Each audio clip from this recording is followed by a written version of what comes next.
share a story of one houseman's life that you think you've changed? I mean, that you can think of that you've probably said something to him and it has created an impact. Okay, yeah, I had this guy who came to sign his logbook. Actually, he had never worked under my team. And when I was back in HKL, it's a huge place. So many housemen, one particular specialist cannot take care of. So they're divided. They have to come and see the consultants for their signature of the logbook. So they have to complete the logbook. We sometimes ask them a few questions and, we sign their logbook, look at it.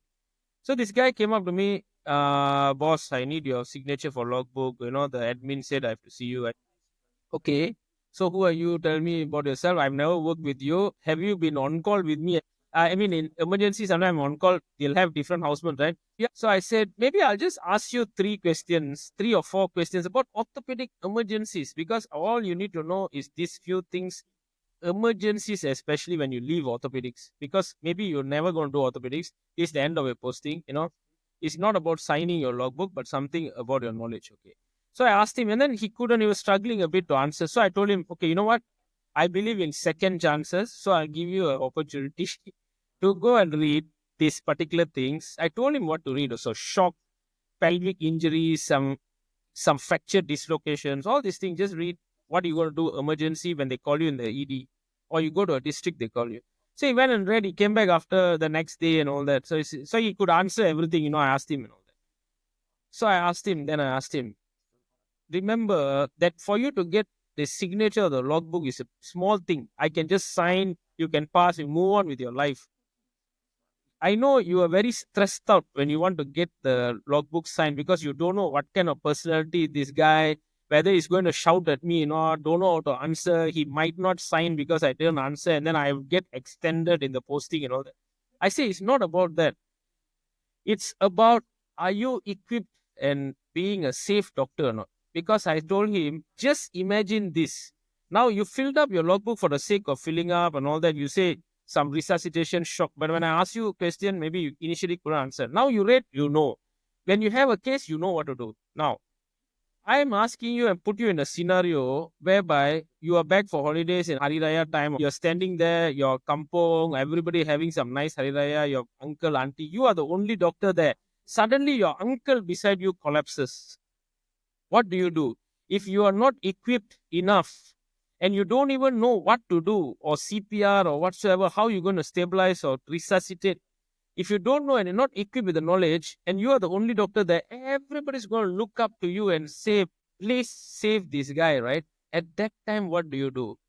It's not about your logbook or passing the exams and all that. It's about being that doctor who knows what he's doing, right? Maybe you're in a flight and then they ask you, somebody collapse, any doctors on board? You are the main fellow there who could possibly save his life. So imagine when you're in the situation and look at every particular end of posting or exam or logbook as that this is equipping me to be a better doctor, to be knowledgeable. So I need to have this knowledge minimum for me to move on. Then you look at things differently. Don't look at it as a burden. Don't look at the logbook or the signing as a burden, because this is to actually improve yourself to be a safe doctor, even to your family or immediate. So these are the things. So I think when I said that, his face changed. He looked at me like, this has changed the entire. So I think I have, to a certain extent, changed his mindset. He's better. He said, nobody ever told me this. I never saw it that way. I always looked at it as a burden. Yeah, finish posting me, must go and meet this difficult specialist and consultant. They'll be so garang. They're going to scold me. I don't know anything. My knowledge is poor. No, so equip yourself. Every case you see during the posting, try to think, what are my learning points? What am I going to take back from this in future to be a better doctor? What happens if this practical, make it practical? Then it doesn't become a burden. It just becomes a routine thing. You will just ace through it, and later in life, 20 years from now, you will remember what I'm saying, how it has impacted. I told him. So for me to say whether I changed his life or not, I don't know. But I told him, you will definitely never forget me for the rest of your life for telling you this. And I'm sure I did see him after a couple of months. He always acknowledges me. And HK is a huge place. You may be in other district also, but if you see each other outside, very rarely you can actually bump into some old houseman.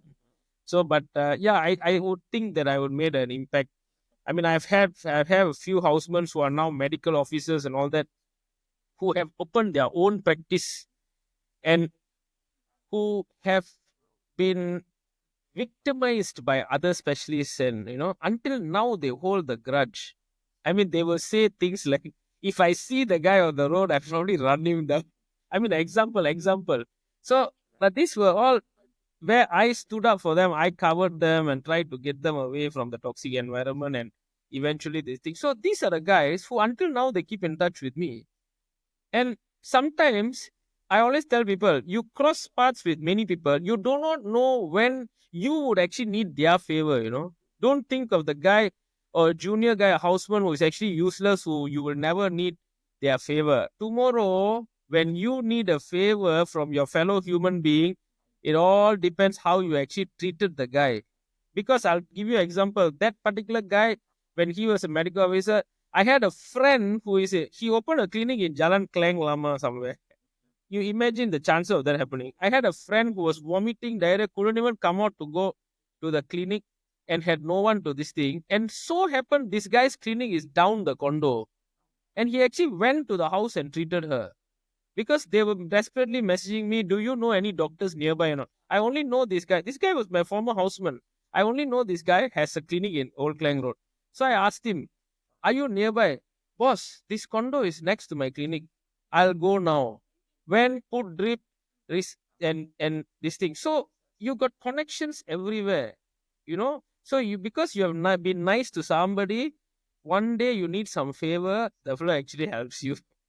Better be like that than being toxic and making enemies all around you. Correct, no? So be positive. No? Join disruptive doctors. Oh, disruptive doctors. Impact.